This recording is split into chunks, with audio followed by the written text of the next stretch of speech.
dito pelo nosso Senhor. Ele elimina imediatamente a distinção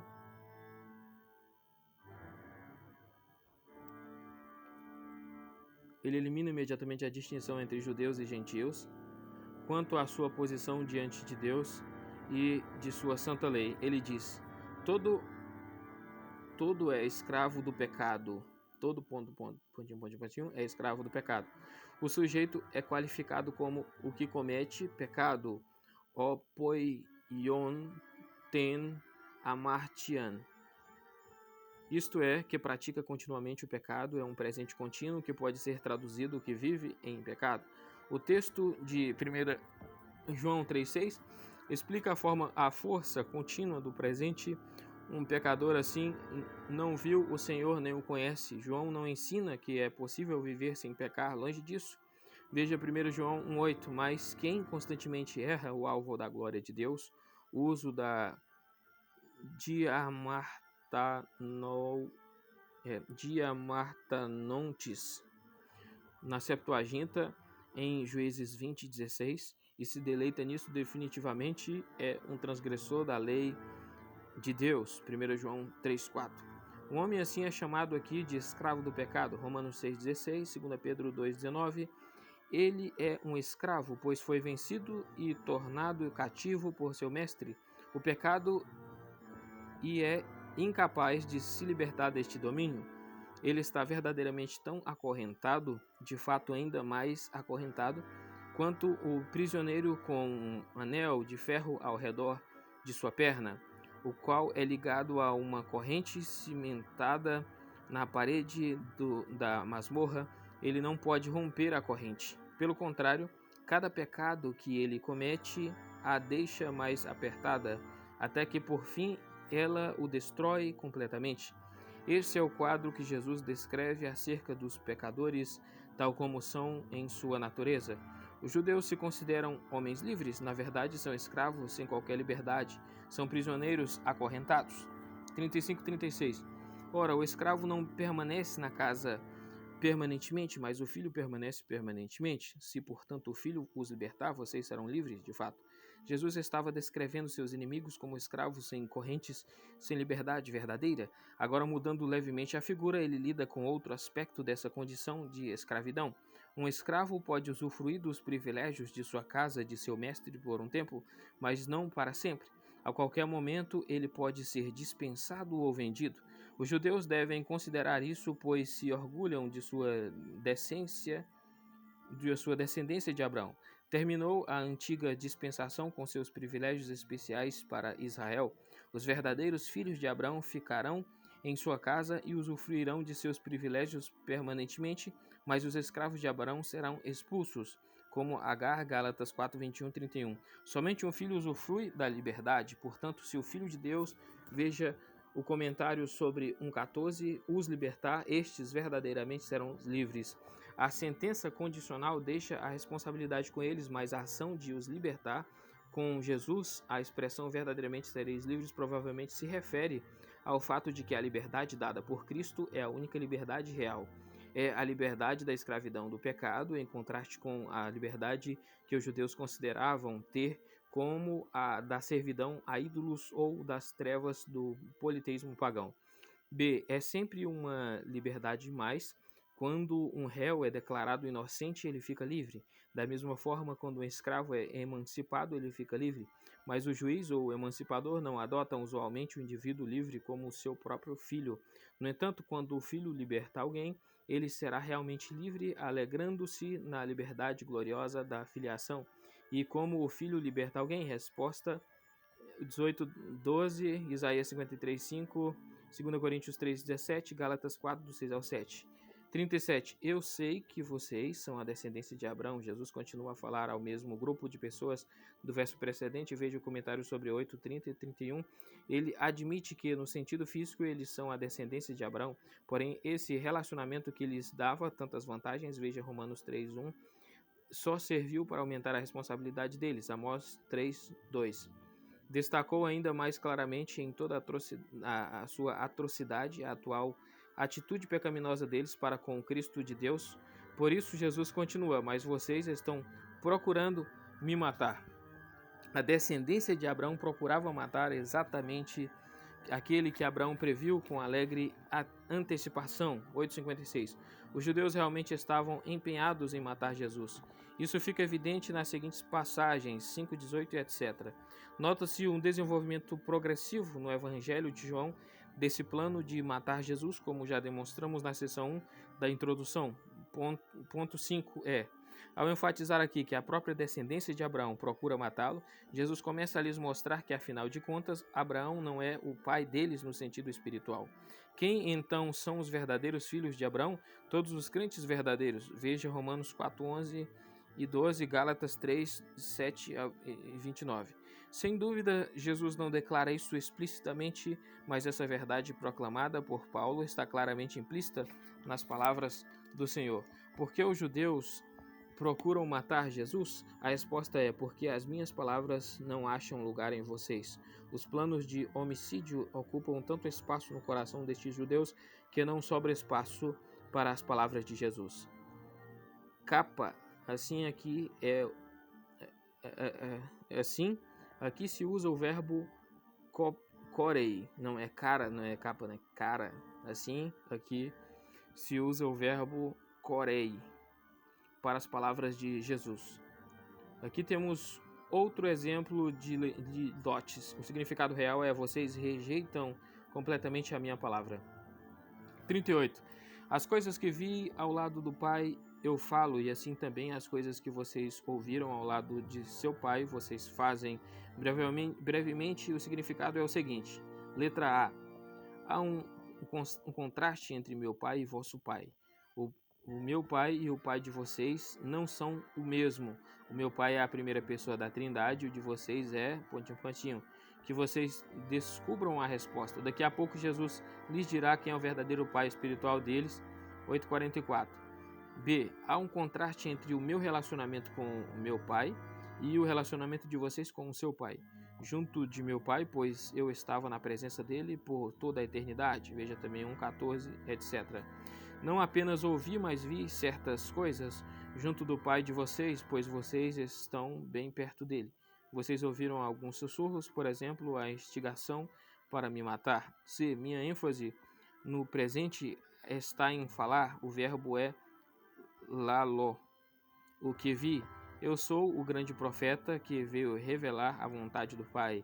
A ênfase de vocês está em agir, fazendo o que seu pai sussurra em seus ouvidos, sem compreender plenamente o que isso implica. Vocês ouviram os sussurros do seu pai e estão prontos para agir? Eu realmente vi a glória de meu pai e dou expressão ao que vi. A sequência indica, porém, que o contraste básico é entre meu pai e seu pai. 8:39 e 59. Eles responderam e lhe disseram: nosso pai é Abraão. Jesus lhes disse: se vocês são filhos de Abraão, vocês estão fazendo as obras de Abraão. 40. Mas agora vocês estão procurando me matar, um homem que tem estado falando a vocês a verdade que ouvi de Deus. Isso Abraão não fez. Vocês estão fazendo as obras de seu pai. Eles lhe disseram: não nascemos de fornicação, um pai temos nós e é Deus. Jesus lhes disse: se Deus fosse seu pai, vocês me amariam, pois eu vim de Deus e aqui estou, pois não vim de mim mesmo, mas ele me enviou. Porque vocês não entendem minhas declarações? É porque vocês não conseguem suportar ouvir minha palavra?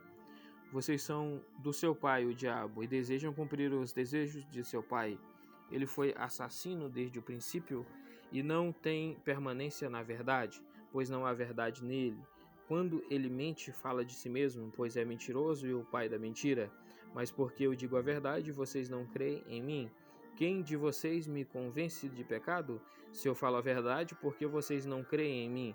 Aquele que é de Deus ouve as declarações de Deus. Vocês não ouvem porque vocês não são de Deus.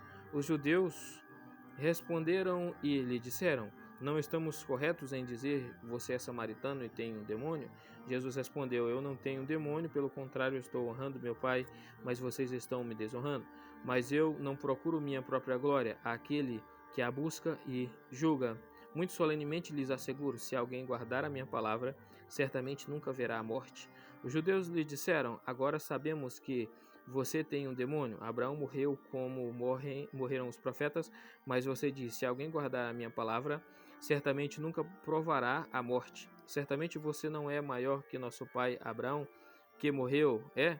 Os profetas também morreram, a quem você está se fazendo? Jesus respondeu: se eu glorifico a mim mesmo, minha glória não é nada. Meu Pai, a quem vocês chamam de nosso Deus, é aquele que me glorifica, mas vocês não o conhecem, mas eu o conheço. Se eu disser eu não o conheço, serei um mentiroso exatamente como vocês. Mas eu o conheço em sua palavra e sua palavra eu guardo. Abraão, seu pai, ficou extremamente feliz por ver o meu dia, e ele o viu e se regozijou. Os judeus, portanto, lhe disseram: você ainda não viveu 50 anos e viu Abraão? Jesus lhes disse: muito solenemente lhes asseguro, antes que Abraão nascesse, eu sou. Então eles pegaram pedras para atirarem nele, mas Jesus se escondeu e saiu do templo. 8:39a. Eles responderam e lhe disseram: nosso pai é Abraão. Jesus não havia deixado claro a quem ele se referira ao falar seu pai, e este fato irritou os judeus. A implicação, a saber que ele se referia ao diabo, ficaria clara, mas ainda estava velada. Contudo, eles descartaram, seja o que for que Jesus estava pensando ou sugerindo, respondendo: nosso pai é Abraão. Obviamente, eles queriam dizer que Abraão é o pai deles em todos os sentidos do termo, não apenas de forma física, mas também espiritual. Portanto, são espiritualmente livres e não têm necessidade de serem libertos da escravidão. Consideram-se como a descendência espiritual de Abraão. 39b e 40. Jesus lhes disse: se vocês são filhos de Abraão, vocês estão fazendo as obras de Abraão. Veja também a nota 182. Para desenvolver seu argumento, Jesus prossegue por um momento na suposição de que os judeus estão corretos em chamar Abraão de pai espiritual. Ora, baseado nesta suposição, diz Jesus: vocês devem praticar as obras de Abraão. Não pode ser de modo diferente. Os filhos de Abraão fazem as obras de Abraão. Como Abraão, eles obedecem os mandamentos de Abraão, confiando plenamente que Deus fará tudo dar certo. Eles recebem os mensageiros de Deus. E por último, mas não de menor importância, eles se regozijam com o dia de Cristo. Veja o comentário sobre 8:56. Essas foram as obras de Abraão. Veja o exemplo Gênesis 12:1. Por todo o contexto, veja especialmente 37:40, e pelo seu tom de voz, de olhar, os judeus facilmente podem inferir que Jesus está apenas fazendo uma suposição e de que eles eram a descendência de Abraão e, portanto, praticavam as obras de Abraão. Figuras de linguagem, incluindo a ironia, são abundantes nos discursos vívidos que encontramos aqui e em outros pontos dos evangelhos. Veja o que foi dito quanto a isso no comentário sobre 5:31, tirando a ironia. A intenção da declaração, obviamente, é esta: se vocês fossem realmente filhos de Abraão, então estariam praticando as obras de Abraão. Jesus continua: mas agora vocês estão procurando me matar. Um homem que tem estado falando a vocês a verdade que ouvi de Deus, isto Abraão não fez. Em contraste nítido com Abraão, que recebeu as mensagens de Deus da forma mais cordial, Gênesis 18, do 1 a 8, e que previu com alegria a vinda de Cristo. Veja o comentário sobre 8:56. Esses judeus procuravam matar o Cristo, estavam planejando a ruína do maior benfeitor da humanidade, um homem. A natureza humana de Cristo vem à luz do original grego, que também é Deus, tendo vindo na própria presença de Deus. Por isso ele pode dizer: eu tenho estado falando a vocês a verdade que ouvi de Deus. Observe o pronome da primeira pessoa usado no original literalmente. Um homem que lhes tem falado a verdade, para evidências de que os judeus realmente planejavam matar Jesus. Veja o comentário sobre 8:37. Para o significado da declaração: estava falando a vocês a verdade que ouvi de Deus. Veja os comentários sobre 5:40 e etc. Para o significado do termo a verdade, veja o comentário de 8:32. A pequena sentença isso Abraão não fez é novamente uma litotes. Abraão fez o exato oposto. Veja especialmente 8:56. 41. Vocês estão fazendo as obras de seu pai. Em essência, Isso é uma repetição das palavras de Jesus registradas no verso 38. Agora começa a ficar mais claro quem é esse pai dos judeus. Ele é o tipo de pai que os encoraja a matarem o Filho único de Deus. Isso tudo já ficou evidente no verso 40. Até agora, Jesus não indicou especificamente a quem ele se refere ao falar no pai deles. Isso deixa os judeus ainda mais indignados e impacientes. Por isso, eles reagem propondo o nome de quem eles consideram como seu pai espiritual, seu único e inconfundível pai. Eles lhes disseram: não nascemos de fornicação. Se tivessem nascido de fornicação, literalmente no original o substantivo porneia, usado apenas aqui no Evangelho de João, não, mas veja Mateus 5,32 e Marcos 7,21, ocorre frequentemente nas epístolas e no Apocalipse, ou seja, de uma relação sexual ilícita, sem dúvida, haveria questões legítimas quanto à sua origem. Em geral, diversas pessoas são indicadas como possíveis pais de quem é bastardo. Contudo, os judeus têm certeza de que conhece a identidade de seu pai. Um pai temos nós e é Deus. Não é de todo impossível que uma insinuação sinistra esteja implícita nas palavras destes inimigos do Senhor e que eles realmente queriam dizer o seguinte: nós não somos bastardos, mas você é. Quanto ao nosso pai, não há dúvida, mas no seu caso há. 8,48. Em todo caso, tais boatos circulavam entre os judeus mais tarde e na literatura deles, Jesus é frequentemente retratado como o filho bastardo de Maria. Ao chamarem Deus de seu único pai, os judeus podiam estar pensando em Malaquias 2,10. Não temos nós todos o mesmo pai?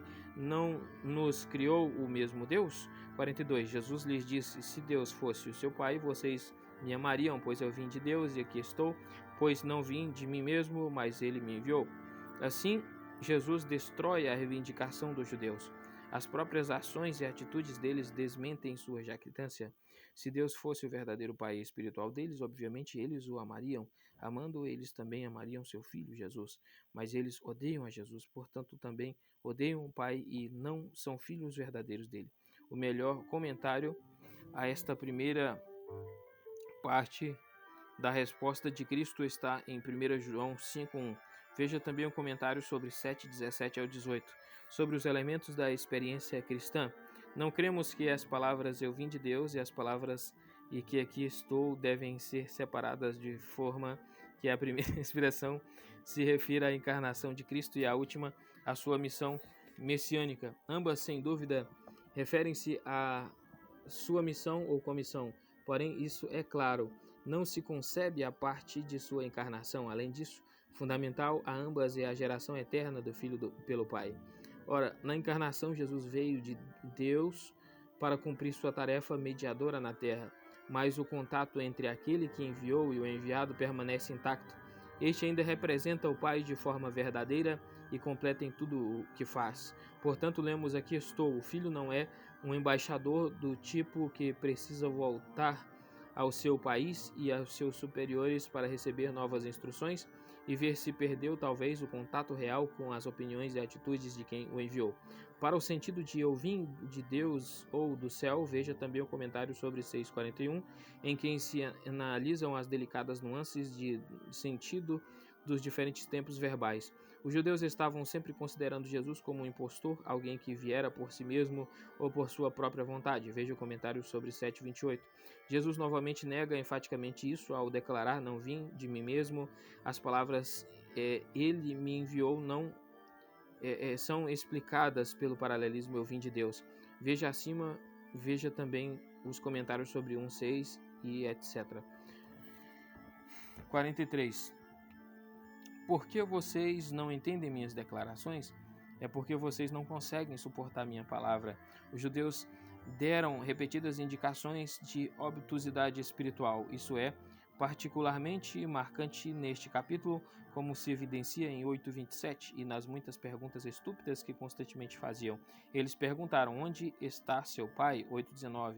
Ele não está indo se matar, não é? 8,22. Você, quem é você? 8,25. Como é que você diz vocês serão livres? 8,33.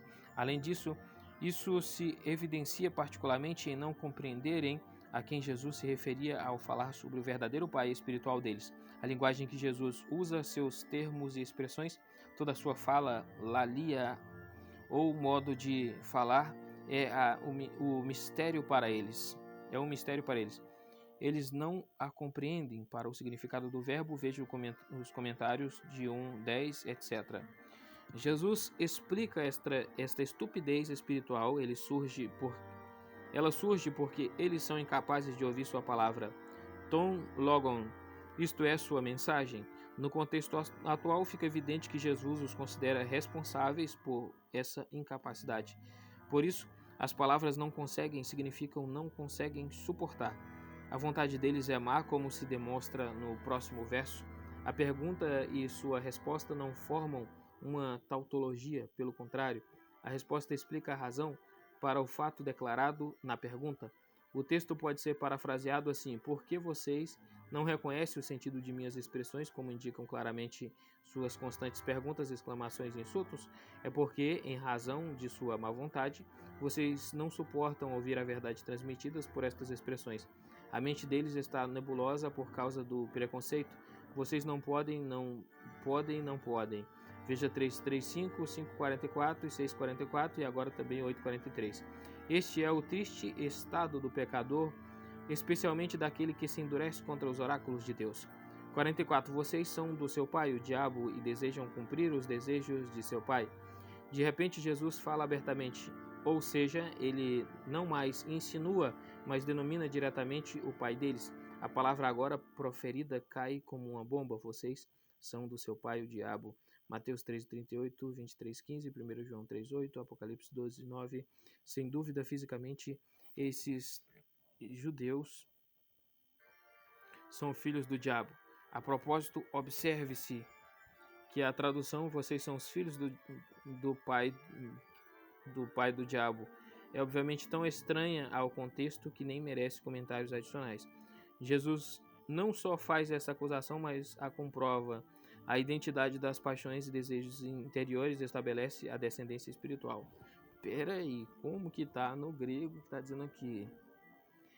Olha só, a propósito, observa-se que a tradução, né? Vocês são os filhos do pai do diabo. Então quer dizer que o diabo, seria filho do Beelzebu? Vocês são filhos do pai do diabo. Isso na tradução. A gente ainda não olhou no grego. É obviamente tão estranho ao contexto que nem merece comentários adicionais. Então está dizendo que essa tradução é estranha, mas tem que ver como que está no grego. Se tiver no grego, tem que ser a tradução correta, literal. Jesus não só faz esta acusação, mas a comprova. A identidade das paixões e desejos interiores estabelece a descendência espiritual. Eles constantemente desejam, tempo presente contínuo, satisfazer os desejos, apetites e anseios do diabo. Por isso, ele deve ser o pai deles. O diabo deseja matar e mentir, eles também. Jesus comenta um pouco sobre cada um desses desejos. Ele foi assassino, literalmente assassino de homens, desde o princípio. Desde o início da história da raça humana, o diabo tinha homicídio em seu coração. Ele realmente mergulhou a raça humana no oceano da morte física, espiritual e eterna. Romanos 5:12, Hebreus 2:14, 1 João 3:8. A queda do homem, junto com todos os seus resultados, indica o diabo como seu autor.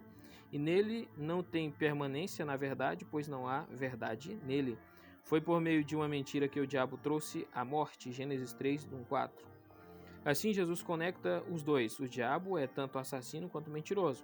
Ao afirmar que Satanás não se afirma na verdade, e adicionando logo depois que nele não há verdade, o Senhor enfatiza da maneira mais forte possível a ideia de que não há a mínima conexão entre o diabo e a verdade. Os dois são opostos. Observe, todavia, que a segunda declaração se apresenta como motivo para a primeira e o que Satanás determina sua posição. O que Satanás determina sua posição. Quando ele mente, fala de si mesmo. O diabo, pois, é a própria fonte de mentiras, o criador das falsidades. Gênesis 3:1, Jó 1:9-11, Mateus 4:6, 2 Tessalonicenses 2:9. Quando mente, ele é original.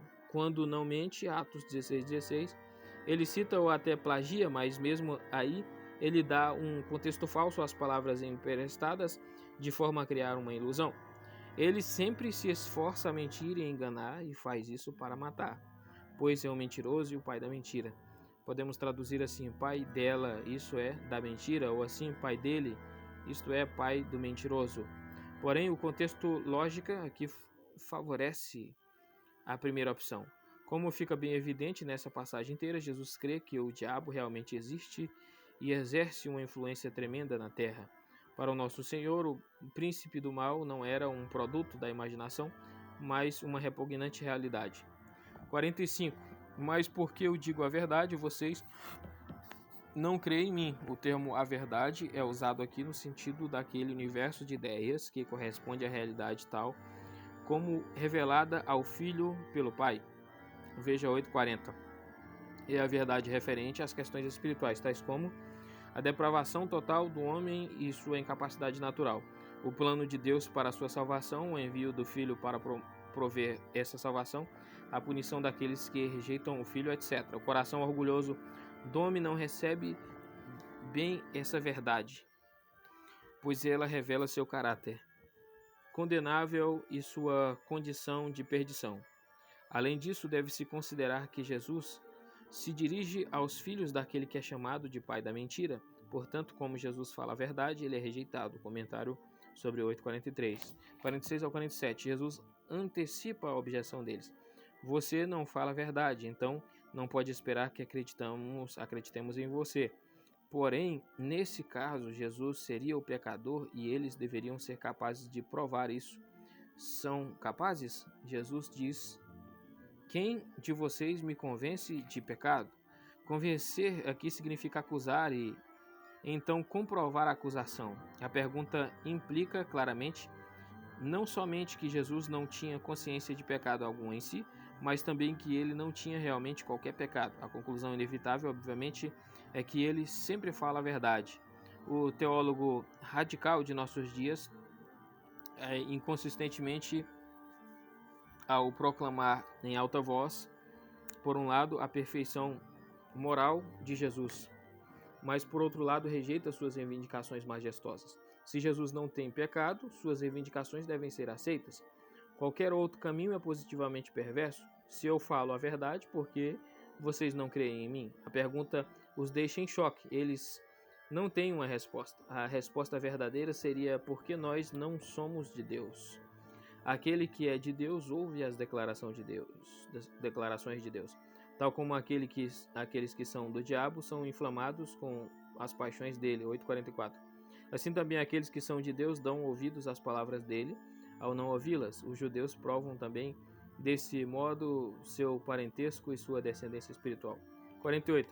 Relutantes em admitir sua derrota, os judeus agora se voltam a insultos cruéis e picantes. Não estamos corretos em dizer você é samaritano e tem um demônio? O ódio entre judeus e samaritanos era feroz. Veja o comentário sobre 4:9, no qual se explica e prova esse ponto. Por isso, o mordaz comentário é samaritano. Seria a coisa mais desprezível que os judeus podiam imaginar para dizer. Para tornar o insulto ainda mais mortal, dizem a Jesus que esse era um dito comum entre eles. E se isso não fosse suficiente, adicionam, pois a pergunta deles é formulada de forma que uma resposta positiva é considerada óbvia a ponto de ser desnecessária. E tem um demônio, também 10:20 e Mateus 2:24.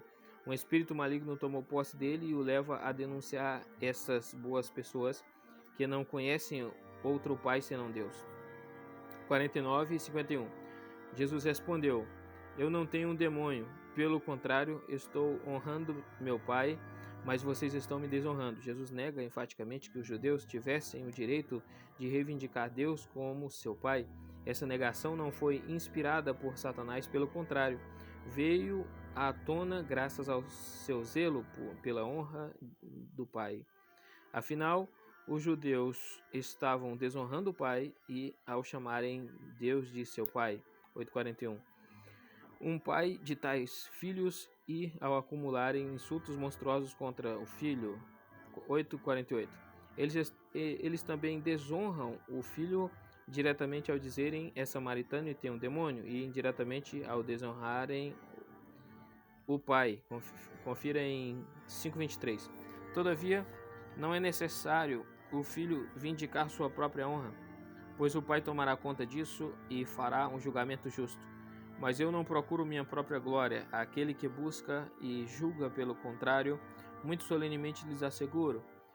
Sobre isso, veja 1:51, e em vez de me desonrar, alguém guardar a minha palavra, certamente nunca verá a morte. Os inimigos não podem dizer que nunca tiveram a oportunidade de ouvir a proclamação do Evangelho. Guardar a palavra de Cristo significa, letra A, aceitá-la pela fé, B, obedecê-la, C, zelar por ela. Veja também 8:55, 1 João 2:5. Toda pessoa, seja judeu ou gentil, isso não importa nem um pouco, que faça isso certamente nunca verá, isto é, experimentará o comentário sobre 3:3, a morte. Como fica evidente pelas passagens paralelas neste evangelho, a morte, como usada aqui, significa ficar separado do amor de Deus e experimentar o peso esmagador de sua ira e condenação, e isso para sempre. Também Mateus 25:46, 2 Timóteo 1:9. Obviamente, a expressão inteira é um litotes.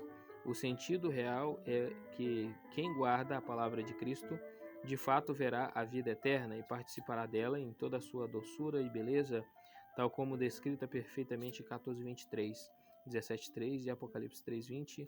Veja também o comentário sobre João 3:16.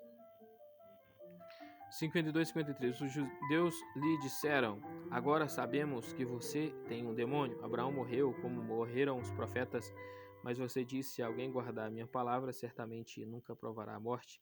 Certamente você não é maior que nosso pai Abraão, que morreu.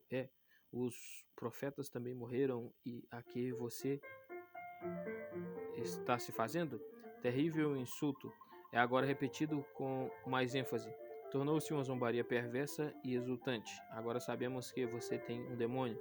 O significado dessa expressão não deve ser enfraquecido como equivalente a que está louco. A realidade da possessão demoníaca era aceita por todos.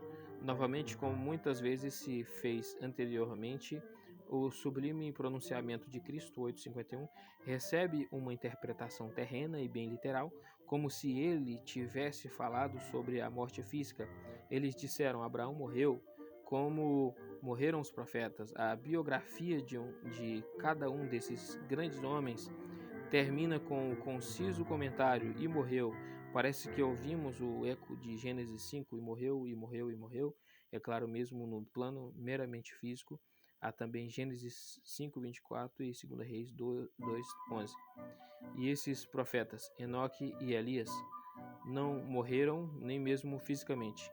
Mas Jesus não estava falando sobre a morte física, por isso, ao repetir e por implicação rejeitar veementemente a majestosa promessa do Senhor, como se fosse um óbvio absurdo, esses judeus hostis simplesmente comprovam a verdade do que disse em 8:43.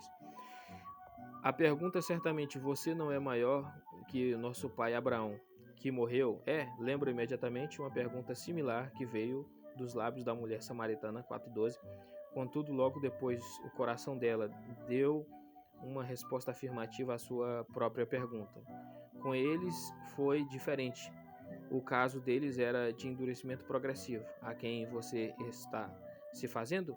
Como se Jesus estivesse tentando glorificar a si mesmo. Obviamente, 8:49, estou honrando meu Pai, não tinha entrado na cabeça deles. 54. Jesus respondeu: se eu glorifico a mim mesmo, minha glória não é nada. É vazia a glória de um usurpador ou impostor, um fanfarrão ou megalomaníaco. Não tem substância nem mérito, mas Jesus definitivamente não pertence a essa classe. Meu Pai, a quem vocês chamam de nosso Deus, é aquele que me glorifica. Quanto à reivindicação dos judeus de que Deus era seu Pai e a refutação dessa reivindicação por Cristo, veja o comentário sobre 8:41-42. Quem glorifica o Filho, ao qual eles rejeitam, é aquele mesmo que era chamado orgulhosamente de nosso Deus, por estes caluniadores perversos e ordinários. Isso comprova como a reivindicação deles era vã e quão perverso era seu ataque. O Pai está sempre envolvido. Note a força contínua do particípio presente na glorificação do Filho. Ele faz isso, capacitando o Filho a realizar obras poderosas. Atos 2:22. Salientando as virtudes dele em meio ao seu sofrimento e recompensando-o por isso. Filipenses 2:9-11. E às vezes até por meio de sua voz diretamente do céu. Esse Pai é que vocês chamam de nosso Deus, de Jesus. E ele continua, 55. Mas vocês